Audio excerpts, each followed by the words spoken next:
Bonjour, donc voici l'étape numéro 2 qui va concerner la présentation du tableau de bord du logiciel Convenio, qui est donc une application qui permet de saisir, d'administrer et de gérer les données issues des contrôles réglementaires et des visites générales périodiques. Le tableau de bord auquel on vient de se connecter avec un login administrateur ressemble donc à cette structure. La structure est la même quels que soient les droits que nous ayons, mais les données, elles, sont adaptées en fonction des droits qui sont associés à ce login. Si par exemple je suis responsable de site, je ne verrai que les données issues de mon site. Si je suis responsable de bâtiment, je ne verrai que les données de mon bâtiment.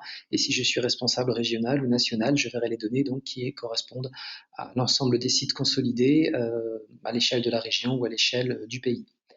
Ici, nous avons parmi les éléments importants un planning, donc janvier-décembre, nous sommes en 2020 et nous voyons donc tous les contrôles réglementaires qui étaient et sont planifiés pour l'année. Il nous en reste donc en orange 87 au mois de novembre, 87 au mois de décembre par exemple. Le code couleur permet de se repérer facilement. Orange signifie que les contrôles sont à venir, rouge qu'ils sont en retard et vert qu'ils ont été faits. Alors là, il s'agit d'une version de démonstration. Beaucoup de planifications ont été faites. Les contrôles, évidemment, ne sont pas à jour. On voit assez rapidement qu'il y a beaucoup de retard dans les contrôles tels qu'ils ont été planifiés. Un contrôle, ça signifie par exemple un extincteur, un engin de levage, un EPI, ça peut signifier une porte, une serrure, etc.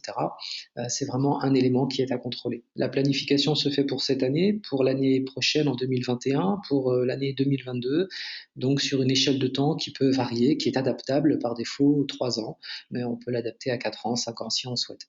Les planifications se font selon différents types, disons, programmes de maintenance, des inspections de routine qui sont des inspections visuelles, donc à réaliser par les équipes en interne la plupart du temps. Mais on peut également planifier les opérations de maintenance, que ce soit des opérations réalisées en interne ou en externe par vos prestataires. Et puis, on peut également planifier les visites, les passages des bureaux de contrôle. Pareil sur l'année en cours et puis les années à venir. On peut également ajouter des listes complémentaires pour avoir 4, 5, 6 programmes de maintenance. Si par exemple vous êtes amené vous-même à faire des audits sur place et que vous souhaitez avoir votre propre planning d'audit. On a ensuite différentes informations. Ici, on a le top 5 des anomalies qui sont remontées depuis le début de la dernière mise à jour, qui n'est pas forcément le début de l'année.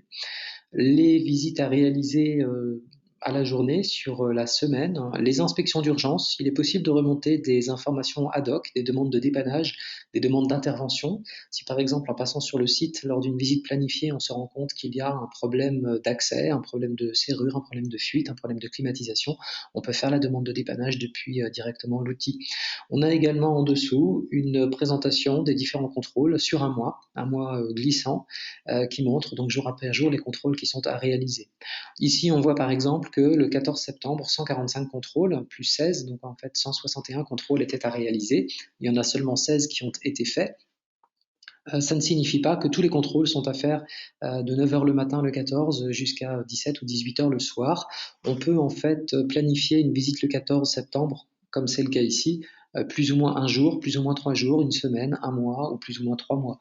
Il est tout à fait possible en fait d'indiquer ici sur le planning que les contrôles sont à faire par exemple sur 3 mois, donc du 1er janvier au 31 mars, et peu importe en fait que la personne réalise le contrôle le 15 janvier ou le 15 mars, le but c'est qu'au 31 mars, eh bien, tous les contrôles aient été faits. Si jamais les contrôles ne sont pas faits au 31 mars, eh bien, ils apparaîtront en rouge, comme c'est le cas ici. On verra mieux tout à l'heure avec la tablette, sur la présentation tablette et mobile, comment ça fonctionne.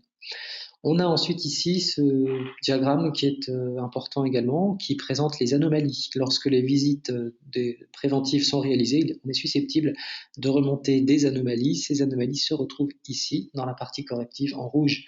Nous avons donc ici 94 anomalies qui ne sont toujours pas résolues. Elles ont peut-être été remontées ce matin, hier, il y a une semaine, un mois ou un an. On ne peut le savoir en cliquant dessus. Et on voit que depuis la dernière mise à jour, 358 autres anomalies ou actions correctives ont été remontées et ont été corrigées.